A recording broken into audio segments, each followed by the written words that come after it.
back sa atin mga kasama, no? Welcome back sa ating channel. As of now, ngayon nandito tayo sa Iceland. So grabe yung ating ano dito, lamig. Nasa negative degree tayo, no? Medyo konti lang ang Pinoy na nandito. Nasa ano kasi kami, nasa 20. Kaya yan. Yung nasa likod ko yung aking anak. Sobrang lamig lang din.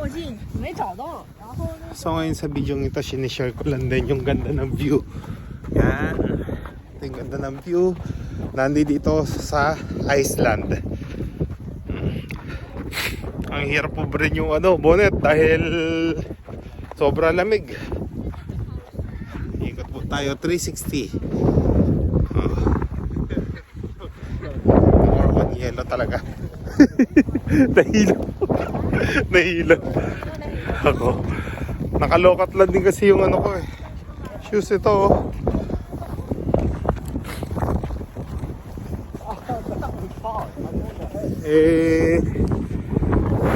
Nakaano lang ako, nakamabong na Levi's lang, kaya hindi naka-all weather ang aking pants. Mahirap din. So dyan ha, tandahan. Yun. So papalit na kami dito sa parking.